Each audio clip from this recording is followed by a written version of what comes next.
Hello, welcome to Drugs Unwrapped. In this episode, we are joined by Louise Herzog from Menopause PT and also the founder of the South Wales Menopause Community. Louise speaks to her personal friend Sarah, who is also a regular contributor to the pod. So we hope you enjoy. Good morning, Lou. How are we today? Good, thank you. You? I'm good. Very strange being in this type of setting with you, not being in the gym where we usually catch up. Not working out. Yes, missing a few dumbbells and barbells. Or missing what you're supposed to be doing in the workout. Yeah, well, exactly. It's a bit more like it. So we are here today to have a chat about menopause. Yep. All things menopause, perimenopause, and also start to touch on the links with substance use. Yep. So, just to start us off, I think it'd be really helpful if you could give us a little bit of an overview about yourself and how your, as I like to call it, your side hustle, the Menopause PT came about. That's right, isn't it? Menopause PT. Yes.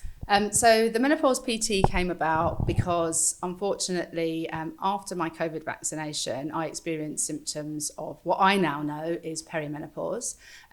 I was 41 at the time, so whether it was going to happen anyway or whether it happened as a result of that, I think something like 300,000 women reported to the yellow card, which was like the reporting system for COVID vaccinations, detrimental or changes to their period. But there's never been any follow-up. When I first went to the doctors to explain it, they did say that I'm not the first woman in there to talk about it. My periods had stopped after my third booster, and then after my fourth booster, I literally couldn't get out of bed. The fatigue was horrendous. You know me well enough. I am a 6 a.m. dawn patrol girl. I really struggled with that. I have my side hustle and I also have another job, and I found it really hard to work at the pace that I was used to working in that job. The brain fog was horrendous. I couldn't remember anything. The anger, like I'm not generally an angry mum, although as like anything, my boys do annoy me a bit, but I would flip out at really silly things, like the pile of dishes in the sink, for example, would be really like horrendous for me. And the anxiety. So about 12 years ago, after the birth of my first son, I had quite bad high function anxiety when I was at work. I wasn't really coping very well with motherhood, in all honesty, and working full time. And I thought that was back. It got to the point over that sort of first period before I realised what was going on that I actually thought, and I'm sure people will resonate, but I thought I was going mad. I didn't really want to tell anybody what was going on because, you know, it's just one of those things like, is it me? Is it everybody else? And I didn't really understand what was happening. And it wasn't until someone said to me in the gym, what you're describing to me is symptoms of menopause. And I was like, what? I'm 41. Like, what is a menopause? I rang my mum up and I was like, Mum, what is menopause? You know, As we all do. First like, thing, ring mum. Ring mum, as I do. But I wasn't taught about menopause in school. I did not know that the symptoms I was experiencing were possibly symptoms of perimenopause. And just while we're talking about language, because I find it really hard with the menopause stuff, in my sort of view, menopause is the day your periods stop. Prior to that, you're perimenopausal, so that's in the run-up, and then after that, you're post. That's how I think about it. But you could be perimenopausal for 10 years, and girls are getting their periods earlier. So what that means is women are starting to experience menopause a lot earlier. How the side hustle came about, I was already sports coaching. I do a lot of mindset coaching. I do a lot of heart rate variability, training your heart, training your body. You know me well enough. I've trained in quite a lot of different things to fix my own mind, because back in the day when I had that high functioning anxiety, I didn't want to take tablets. That was my personal choice. So I sort of went on, you know, that dreaded word journey, and lots of courses to try to help myself. What I realised as I came out of that doctor's office and cried because they said I had to wait a year before they could help me because they weren't sure what was going on. I was like, I've actually got a lot of tools that can help me. So we mistakenly think, you know, that athletes train their bodies for preparing for competitions and things. And I'm teaching them, you know, the breath work, how to look after their heart, how to train their heart, how to keep their heart rate low, primarily how not to be so stressed. Obviously the cold water thing as well. And I was like, hang on a second, a lot of these things would probably work pretty well for my menopause symptoms. And curiously, I started working my way through that, and the heart rate variability training was the most interesting, because what I came to learn really from my own research, is that stress is the biggest problem during menopause. And as a mother of two and someone with a full-time job and a side hustle, stress was far too high. And actually, all of those hormones that were regulating me before that have started to drop, they're no longer regulating the cortisol. So I guess I transformed my business really from coaching mostly men in sport to helping women, but actually going out and helping community, talking to women in the community, educating them, like talking a bit more about the science, what happens to your body. I'm very much that sort of person that needs to know why and what is happening. And also then being able to advocate for yourself, because you know what you're feeling, and then perhaps you know what your first point of call might be in terms of your support. So now I run the Menopause PT. In January, we also set up the South Wales Menopause Community, where we have these big plans, and I'm very passionate about it. It's almost like creating a service that can help women and support women with things other than HRT. You know, the NHS do a fantastic job, but they're massively overstretched. So that's my little dream this year, to try to help support them in that way. So a very long story, but that's how I came to being, I guess, here today to talk to you. And I think it's really interesting that actually that was formed from a gap that you'd identified yourself. And I think, you know, something I'm picking up on you linking it to is lack of understanding and lack of education in terms of people being able to advocate for themselves. So what's been the response that you've received when you've been trying to promote the work that you do? In all the talks, I see and speak to women that have similar stories. I'm primarily focused in South Wales, although I do global, interestingly, corporate talks. The thing that bothers me most is the amount of women that are struggling in work and the lack of support that corporates are giving women. We are supposed to have, as a nation, a menopause policy, but in some of the work I've been doing, some of them are just not fit for purpose. We were talking earlier a little bit about that stat, 900,000 women in 2021 left the workplace. Now, if you calculate that, that's something like 4.5 billion in tax loss revenue. So why are the workplaces not supporting women better? Because they have the funding and the ability to do so. Our NHS is struggling. Unfortunately, the wait times here specifically in Gwent are well over a year to get HRT support. So I think my sort of aim is to try to link that, a bit like Robin Hood, stealing from the rich and not giving to the poor, but like we need help with those services. And I do think workplaces are much better at supporting those women and also not losing those women, because we've said obviously women are experiencing perimenopause earlier, but let's say it's earlier, in my case 41, but you're talking about that working age group that are like 41 now, to when they retire. The experience they've got is huge, and it's so hard to replace them. And the biggest eye-opener for me is the stories I hear of women that have actually left the workplace through the education that I'm talking about, even basic, like what happens in your cycle, in your period cycle. I mean, God knows how I had 2 kids. I don't have a clue how it works, but teaching them, when your progesterone is dominant, when your estrogen is dominant, so that women can go to the doctors and say, this is what I'm experiencing. Because we get 10 minutes in the doctors to explain this whole raft of symptoms that are going on. So teaching women to track not just their periods, but the symptoms that they're experiencing. And what fills my boots is the messages I get weeks or months later to say, I'm finally on the right HRT, or I've really gotten into cold water swimming, or I've bought my own ice bath. That's my best bit, when they've actually done that and braved it. I know you've not been brave enough yet, but you will be, I'm sure. Don't mind a bit of ice cold water if there's a sauna as well involved at the end of it. But again, that's a stress relieving, so that helps to lower the cortisol. And I think that's the thing that I'm trying to teach women when I go and speak to them, is like HRT, yes, is an option for some women. Obviously, some women can't take it for medical reasons as well. But also there are all these other things that we can be doing to support our well-being through that transition as well. And sometimes it is just about knowing that there are options and just that feeling that there are things that you can do, especially if access to healthcare interventions is going to be a time delay. Yes. There are things that you can do to support yourself, and I think that's so empowering, isn't it? I think so as well. And the recent survey we did with the South Wales Menopause Community, I think something like 5% of people are only aware of other services, you know, that will support them. That's really stark, isn't it? Well, That's that's such a low stat, number of people knowing that, for example, reflexology, again, reduces stress. Reiki, if that's what you're into, you know, everybody likes different things, but it's knowing what your toolkit is for managing those hormones. I think even if when you have the ability to access HRT, it can be a bit of a long journey in working out what's right for you, because every woman is individual.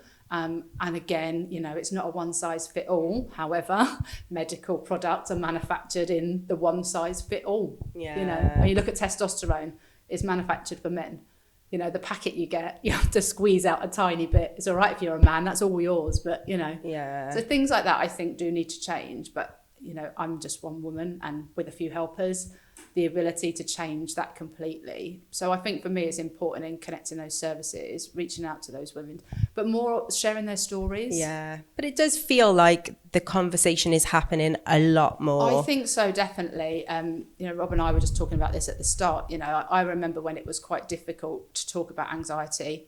And even for me, that was 12 years ago, but it is really prevalent on social media now. You know, it's a much talked about subject, which is brilliant, you know, and we are teaching children in schools about mental health, which is absolutely the right thing to do.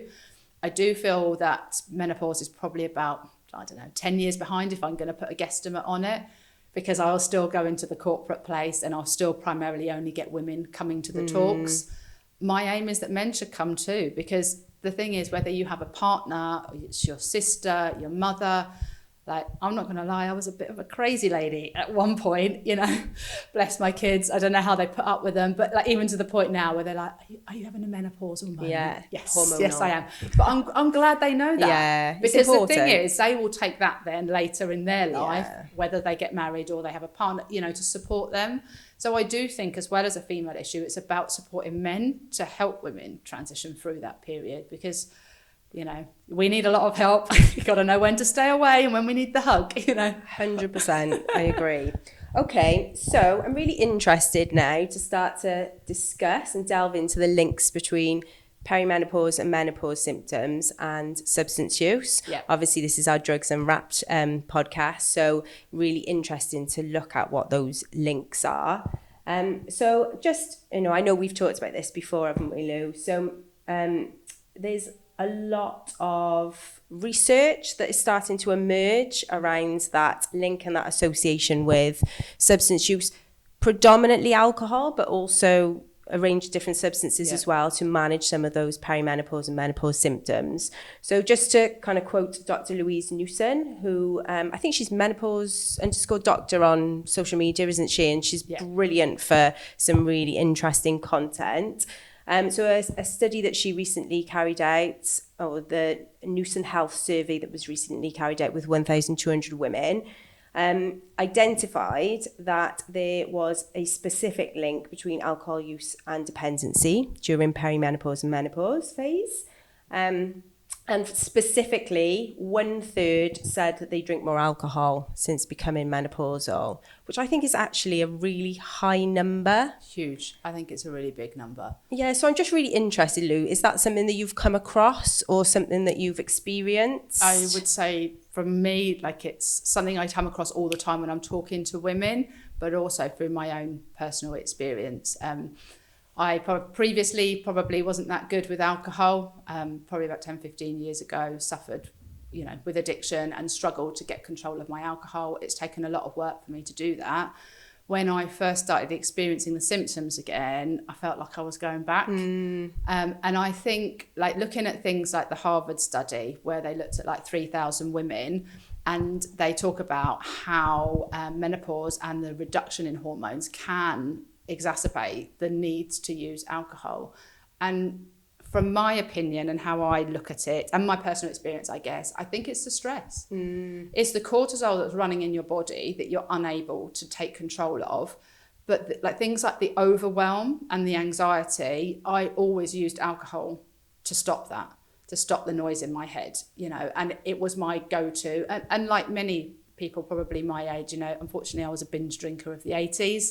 It's a very hard habit to stop. And then when you suddenly experience these massive life changes, because I think it is hormonally, you've then got to then cope again or relearn all the stuff that you've learned with the old you. Yeah. I know this sounds really nuts, but like when I started going through perimenopause, I started not feeling like myself again. I didn't really know who I was. I know that sounds a bit weird, but like it was just, I didn't know my emotions. I didn't know how to feel my emotions. And we all use bad habits, whether it's alcohol or other substances, as our first point of call. Alcohol, I think, for perimenopause, menopause is probably the easiest accessible, and it's there on the supermarket shelf. It's so easy to use that as opposed to looking at these other things in your toolkit, the cold water and things that we're trying to teach people. It is first point of call. I think the other struggle is that the services we have, which are absolutely brilliant, across the country that support alcohol and substance abuse, there isn't that grey area middle ground bit. There isn't perhaps the knowledge of what happens to women during menopause hormonally to support them. I was personally really fortunate to reach out to a service that supported me in the best way they could and actually really helped me back on my feet, in all honesty. But I felt like I was a bit of an anomaly. Like, I know that a lot of women wouldn't want to reach out to that type of service, A, for the embarrassment and shame, B, like me, you might be a mother, like admitting, you've got an alcohol problem is really hard, especially like if you're a mother. And some people still have that thing, about being scared about their children and things like that. And yes, it does impact them, but it's super powerful when they see that you're trying to, get clean and get back on track. But also, I think there's a lot of women who are like we call empty nesters. So they got no reason to not drink. Who's watching them? Who cares if they go and have a bottle of wine at 2:00 on a Wednesday afternoon? Because they're probably a bit older and they may have retired, or they may be at that stage in life. So there's nobody really keeping tabs on them. And I think, I am pretty sure, and I've heard this stat as well, like 40 to 55 are probably the biggest age drinking group, am I right, in the UK? I think we're probably far worse than the younger ones. So you've got this cohort of females with an increased alcohol use, potentially substance use. You've got services that are not necessarily fit for purpose because there are a number of barriers to accessing support via those services. Yeah, I think so. And it's also that, again, that shame thing, isn't it? I don't need that. But it's also recognition. My drinking would be classified as grey area drinking. I was a weekend warrior, and that's the point I've got to, and for most people, that's pretty normal. Like, I always laugh. I do my run on a Monday because I like to go and check out everybody else's bottle bin. Not anymore. I run around quite proudly going, mine's empty, But there are a lot of people that are drinking a lot of alcohol. And I think specifically since lockdown, there's, I don't know, but like I feel like there's far more home drinkers. And I'm definitely a home drinker. It's not, I don't go out. That's not something I do. So it's my thing, to drink and to eat food. And unfortunately, during perimenopause, I was using it in the wrong way. Yeah, and it can be, like you said, it can become really hidden then as well, can't it? I think so. And it's just there. Like, the only people that know are the bottle men on a Tuesday. I know, really stupidly. But the other thing is as well, it is not good. It exacerbates your menopause symptoms, which I quite quickly learned.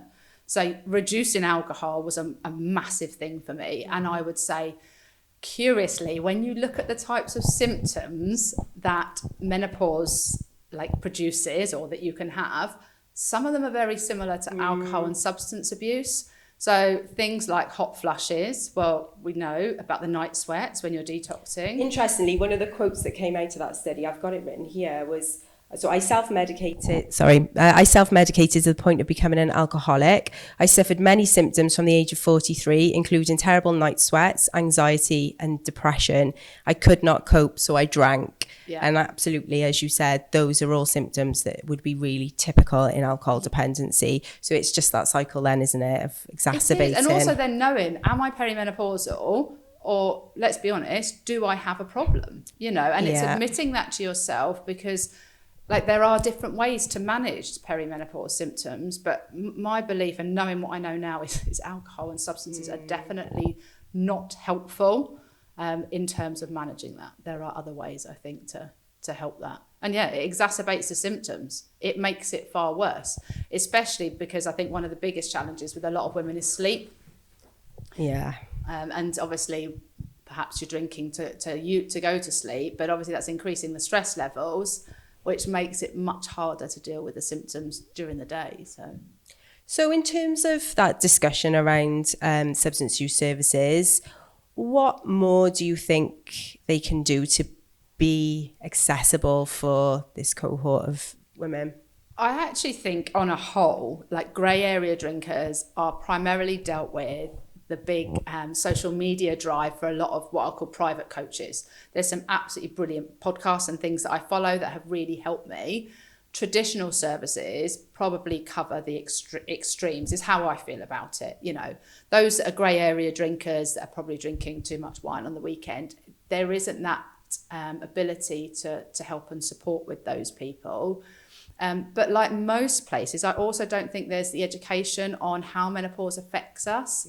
You know, we talked about some recent studies there, but most research studies are done on men anyway. So it's only starting to emerge now do you know what I mean, what's happening. But the biggest thing is funding. Like, we don't have a lot of money from the government to support these services, which is why I think women seek out perhaps the sort of private coaches that they find, you know, on social media to support the grey area drinking.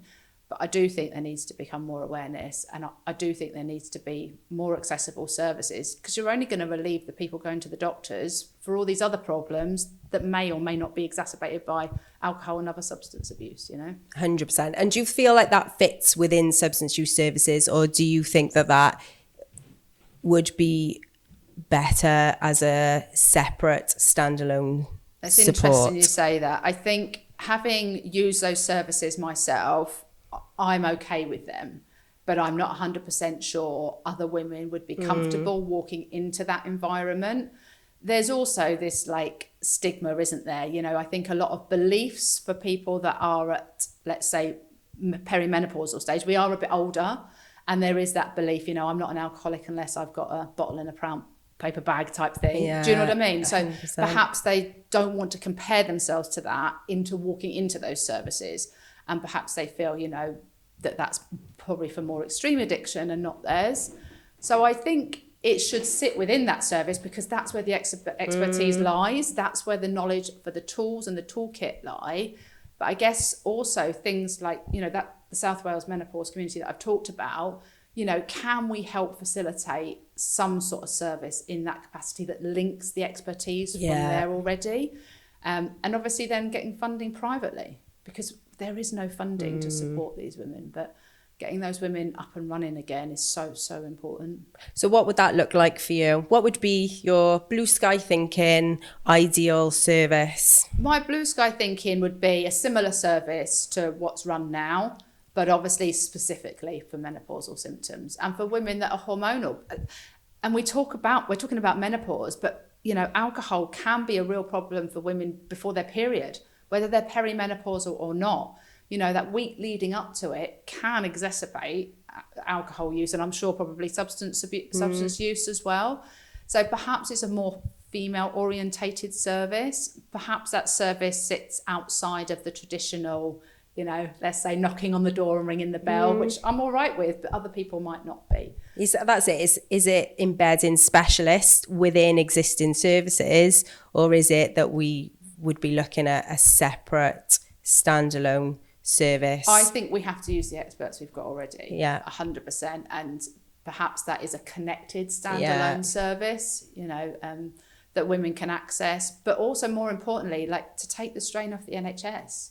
Because the thing is, they can then refer into that. It's quite an easy way of doing it. You know, have you thought about using this service or this service? And it's not just alcohol and substance abuse. There's other things that can support women. But I guess the traditional is you go to the doctor for HRT. And it's perhaps, like, we don't do it very well at all, do we? We don't connect what I call the holistic services with the medical. And quite rightly so, because they're not always regulated. And that bit is the bit that bothers me as well. So, you know, with the menopause community, it's trying to find a framework that says this is a menopause specialist. You know, they can help you in terms of doing it. This is a menopause specialist service that can help you with alcohol, drugs abuse, anything like that. Do you know what I mean? In terms of doing it. Yeah, it's very hard, isn't it? Because you do need the experts that understand substance abuse to be leading the way in terms of doing it. But it's getting women into those services in the first place. And it's establishing where it best sits, isn't it? Because ultimately you want to make it accessible to everybody. Yeah. And not have those barriers, because it shouldn't be that some people are able to access those services, like someone like yourself who can really well advocate for yourself, has got that education, got that understanding, compared to somebody that doesn't have that. You know, it should be fair and equitable for everybody, shouldn't it? And also, like you were saying about, you know, the community, there's certain community groups that don't accept menopause is a part of, you know, their life. It's just not something that's talked about in those specific communities, you know. And that's the other thing, is just getting out there and talking about it, I think, is the first stage to us, you know, saying we need to do something about this. Campaign, yeah, I've got my campaign.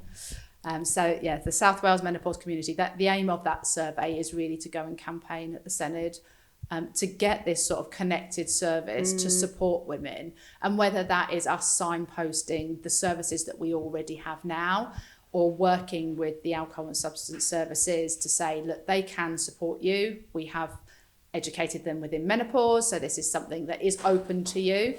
And maybe it's just that open conversation, but also coming from people that have lived experience, I think. Yeah, 100%. It isn't just me that's part of that community. There's a lot of other women that have got real lived experience of, you know, accessing different types of services to support them through that. And hearing their stories is really powerful, isn't it? And learning from that. Stories is the thing. Like, I mean, for me, I didn't even know what it was. Like, I felt like, honestly, I was the only person that went through it.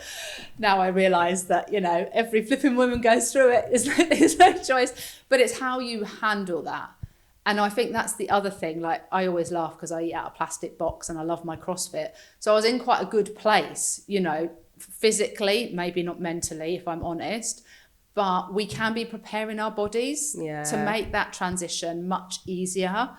You know, I mean, looking at the generation, you know, specifically of my kids, they aren't going to be binge drinkers at the 80s. Thank goodness. You know, they are much more in control of their well-being. I mean, they laugh at me, you know, when I say things like, we'd never do that, you know. But that's a good thing. And I do think that they will probably be more prepared for perimenopause than we are, you know, as a generation. And each generation, I think, is changing that a bit, you know. You look at my nan's generation, I probably never even talked about it. The words were probably not even used. I don't think, and that's why we have such a lot of problems with the language around menopause, because people will say, like this morning, this guy said to me, you're too young for the menopause. Well, I'm 41, I'm actually perimenopausal, and shall I start explaining everything now, you know? He just looked at me, I was like, you're terribly young.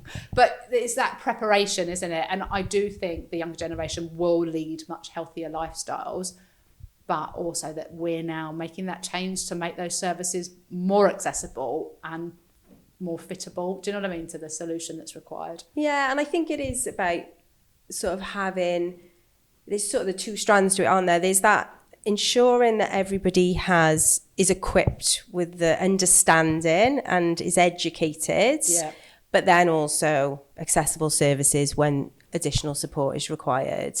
There's sort of two parts to it, aren't there? Yeah, and how I see it, you know, it's very much, I think, we can utilise corporate companies to help with that education. For example, some of the stuff that I do with the menopause PT, I'm doing a lot of corporate education, but I always, every time we have a workshop, I'll always offer a pay it forward scheme. Yeah. So like last year, we did quite a lot for different, you know, charities to help support them through the work we're doing with the corporate scheme. And I think it is about paying it forward. So yeah, from an education perspective, I think that's the place to start. From helping and supporting women, it would be amazing to have a one-stop shop in South Wales where people could ring or message and say, I'm struggling, how can I get help? And resources to support that as well. Exactly. It's almost like you need like a handbook, don't you? That as soon as you get to a certain age, you're handed the Bible. Start eating your protein, start lifting heavy weights, please. Get in the cold water. But But do you know what the biggest thing of all of that is? Reduce stress. Yeah. Because the number one problem, whether you're even perimenopause or whether you're hormonal, is cortisol and stress. Yeah. And that does drive, if you've previously had addictive behaviours. For me, it definitely didn't help at all. Yeah. So making sure that even holistically, we're teaching women how to manage their own well-being far better. We do a lot for others as women. If you're a mother, you'll know, like I always say, mums eat last, because like everyone else gets their food and there's mine cold on the table. Or at Christmas, I just can't even bother to eat it. But that's it though, isn't it? It's about that. But we do everything for everyone else. But here's your toolbox. This will help you navigate that. your way through. You pick and choose which Which elements works of for you. that toolbox are going to work for you. But then actually, if you need any further support, here are all the services that are available for you, and this is how you can access them. That's ultimately like what everybody needs, isn't it? I think so, yeah. And to know that that service they're accessing is part of, let's say, a framework. Yeah. So that they know what they're getting. Yeah. It is what they say. Because I always say that menopause is a bit like marriage. I don't know if you've seen there's a big rise in, menopause vitamins. You've got to do this menopause clothing, pajamas. Like, might as well put the word marriage on it. But you know what I mean? Weddings, marriage, it just increases. And I understand that there's a market for that. Don't get me wrong. And I often get asked, which vitamins do you use? And I'm like, look, honestly, it's each to their own. You'll find your own way through it. But having the ability in South Wales to advocate specific services that have been vetted, yes, because they will help you. Do you know what I mean? And that are free, that's key. And because free it shouldn't just be that you can access these services if you can afford to access them. And that's the big problem with the NHS and the wait lists. I've been through my own experience, having been through that. The wait list is quite long, well over a year. If you're lucky enough to have private healthcare, you can get an appointment next week. But that isn't accessible to all women. That's accessible to only those that have a corporate company healthcare policy, for example. And that doesn't feel fair to me. And again, what's in place in that year, whilst that wait is happening, is anything being put in place to support during that year? And a year is a long time. If you're starting to use negative coping mechanisms, such as drinking alcohol, things can very significantly spiral in a year. 100, and that was my own experience. You start to, if you have previously managed to, get to a level of sobriety, then you'll suddenly feel like you're going back. So there's all those emotions that you have to deal with as well, which can be quite negative. I'm back to my old self. And a year is a long time. And women can get stuck very, very quickly. We know how addictive it is as a substance, alcohol, as well as, additional substances that people might be using. But it's just, there needs to be quicker interventions. Yeah. Because the thing is, the strain on the other side of that, is that women are going to the doctors for different related symptoms that are probably exacerbated by alcohol use, for example. Interesting. It is, yeah. There's a lot, isn't there? It is a lot. So next steps for you and your side hustle? My side hustle. So I'm actually doing a whole rebrand because I need to pause for a few months and then just decide what this looks like. The biggest drive for me at the moment is the South Wales Menopause Community. Okay. This survey that we've done. And taking some actions to the Senate of what we would like in terms of getting a service and a framework put in place. I want doctors to be able to refer into a specific place that can help support women. I want women to know where they can go if they need specific help. At the moment, that is just an Instagram page, is working quite well. We always feature any business. So if any business wants to be featured on a Feature Friday, we always support them. If they're a local business in South Wales and they're helping women through menopause, I'm a massive advocate of sharing as many services as possible. For me, reach out. Like, it is really hard to put yourself out there to access the services we've got from a substance, misuse perspective. Yes, you might be a grey area drinker, but if you feel you need help and support, you have the right to access those services without shame. 100%. And in terms of, as substance use service providers, what can we do? I think it's having an awareness to know that we can. Yeah. My own reasons of knowing that it was accessible to me was from my previous history. Yeah. 15 years ago, I knew that was something I could access. Would I have known if I'd never accessed it before? Probably not. Would I have felt I could access it? There's this thing, you know, is my drinking bad enough? If you feel it's bad enough, then yes, it is. You know, so I guess it's more perhaps the services being able to say, we can support you through this. We're educated. We understand how it works in terms of doing it. They have great tools and techniques to be able to help you reduce your drinking, stop drinking, whatever that choice is for you. So we just need to make sure that it's a little bit more connected, I think, in terms of reaching out to women that might be struggling. And making people aware that It's the service an awareness, is there, isn't it? and Yeah. it is still a safe space to come to get that support. 100%. And interestingly, many people that I have been in contact with are women are going through it as well. Yeah. So it is really refreshing to know that those women are in those services and they do have your back. They totally understand what's going on. It's just us, I guess, as women from the outside, knowing that we can reach out for support. Amazing. Okay. Anything else to add? No, I think that's everything. I probably talked a lot about the science, but yeah, it's just about educating yourself really and making sure that you're empowered. And yeah, if you feel stuck, you do need to make sure that you reach out, because there is some amazing services that we have here. Thank you very much, It's Lou. all right, no problem. Thanks, Sarah. If you have been affected by any of the issues discussed in today's podcast, please reach out. Barod have a free and confidential live web chat service that is available 7 days a week on our website at barod.cymru, where you can chat to a trained support worker. Alternatively, you can contact Wales's National Drug and Alcohol Helpline, Dan 24/7, either by calling 0808 808 2234 or text Dan to 81066.